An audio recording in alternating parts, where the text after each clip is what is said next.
रांची के 12 थाना क्षेत्रों में धारा 144 लागू है। पुलिस संवेदनशील इलाकों में फ्लैग मार्च कर रही है। इंटरनेट सर्विस बंद कर दी गई है। कल हुई हिंसा में रांची में 2 लोगों की मौत हुई। रांची के 12 थाना क्षेत्रों में 144 लागू कर दी गई है। रांची में इंटरनेट सेवा बंद की गई है। रांची में कल हुई हिंसा में 2 लोगों की मौत हुई थी। तो आज भी पूरी सख्ती बरती जा रही है। पुलिस संवेदनशील इलाकों में फ्लैग मार्च कर रही है ताकि फिर से वहां पर स्थिति कहीं काबू से बाहर न हो जाए। रांची के 12 थाना क्षेत्रों में धारा 144 लागू है, लेकिन अभी भी हालात वहां पर तनावपूर्ण बने हुए हैं। तो कल जुमे की नमाज के बाद वहां पर हिंसा हुई थी। 2 लोगों की मौत हो गई थी, कुछ लोग घायल भी हुए थे और राज्य के 12 थाना क्षेत्रों में धारा 144 लागू कर दी गई है। रांची में हुई हिंसा का जी न्यूज के संवाददाता कुमार चंदन ने घटनास्थल से जायजा लिया। उन्हीं की ग्राउंड रिपोर्ट देखिए। इस वक्त डेली मार्केट थाना के ठीक बाहर हैं और यही वो पूरा घटना स्थल है जहां उपद्रवियों ने उत्पात मचाया था। और उस घटना के बाद जो गोलीबारी हुई है उसके सबूत आज भी अभी भी आप देख सकते हैं। जो 6 के आसपास 6-7 के आसपास जो खोखा है वो अभी भी पुलिस के हाथ में है, अभी भी बरामद हो रहे हैं, मिल रहे हैं।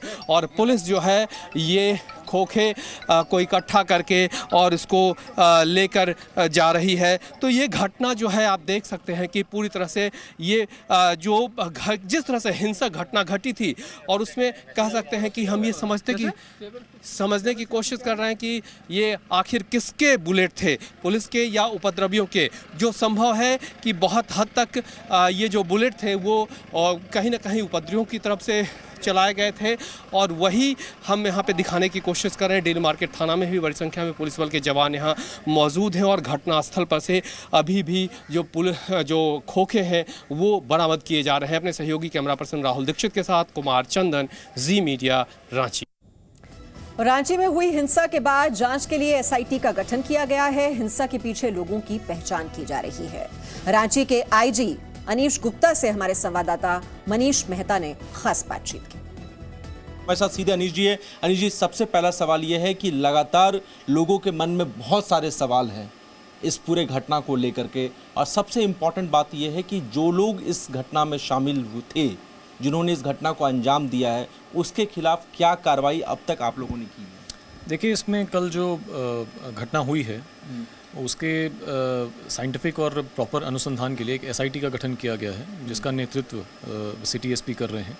उसमें कई डीएसपी और ऑफिसर इंचार्ज और कुछ स्पेशल इन्वेस्टिगेटर्स भी उनमें दिए गए हैं, जो कि पूरी घटना के संबंध में जितने भी पहलू हैं उनमें अनुसंधान करेंगे और जो दोषी लोग हैं उनको चिन्हित कर उन पर कड़ी से कड़ी कार्रवाई करेंगे। सर, ये भी बातें आ रही हैं कि कुछ लोगों को डिटेन भी किया गया है, क्योंकि सिर्फ रांची में ही ये घटना नहीं घटी है, देश के अलग अलग हिस्सों में भी घटना को अंजाम दिया गया है और कई लोगों की गिरफ्तारियां भी हुई है। इस मामले में अभी तक क्या कुछ हुआ है? देखिए, अभी जो कल जो घटना हुई है उसके संबंध में एक प्राथमिकी दर्ज हुई है और कई लोगों से पूछताछ की जा रही है।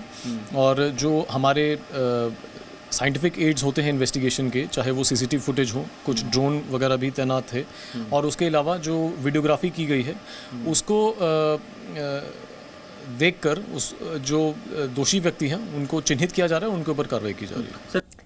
और रांची में शुक्रवार को जो हिंसा हुई उससे लोग दहशत में हैं। हिंसा के बाद 12 इलाकों में धारा 144 लागू कर दी गई है। साथ ही सुरक्षा व्यवस्था भी बढ़ा दी गई है।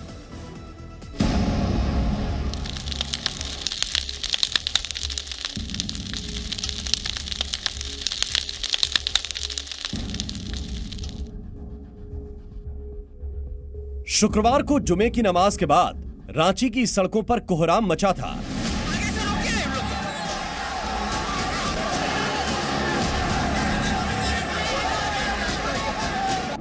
हर तरफ से पत्थर बरस रहे थे, जगह जगह तोड़फोड़ और आगजनी हो रही थी।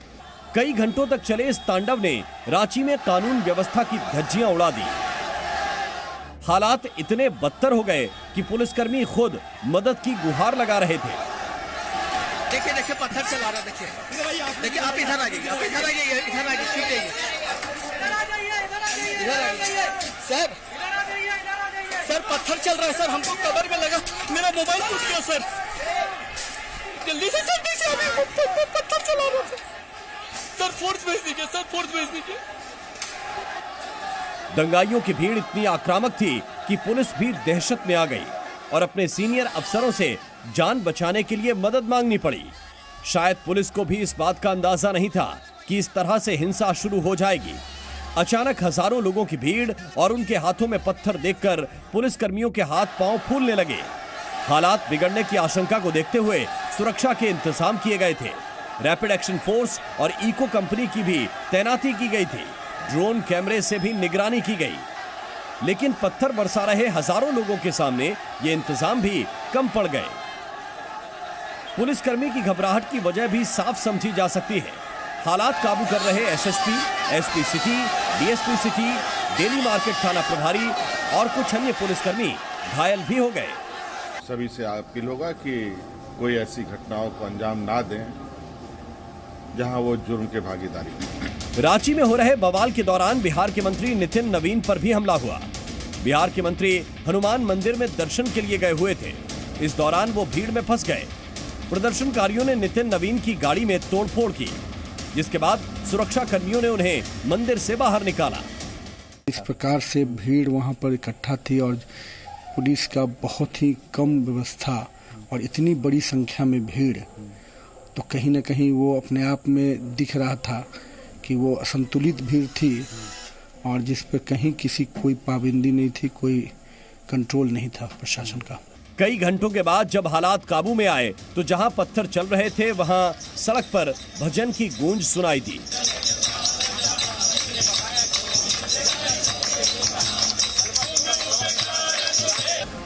रांची में हुई हिंसा में 2 लोगों की मौत हो गई और कई लोग घायल हुए।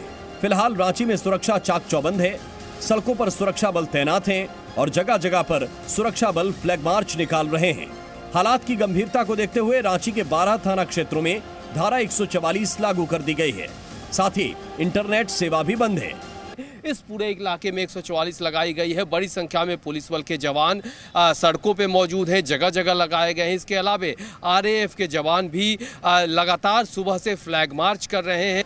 कल रांची में हुए तांडव के बाद आज लोग जगह जगह पर भगवान की पूजा अर्चना कर रहे हैं और ये दुआ कर रहे हैं कि जो कल हुआ वो मंजर फिर कभी ना दोहराया जाए। रांची से कुमार चंदन के साथ bureau report, ji media. Presenting B News app, available on Google Play and App Store. Download it now.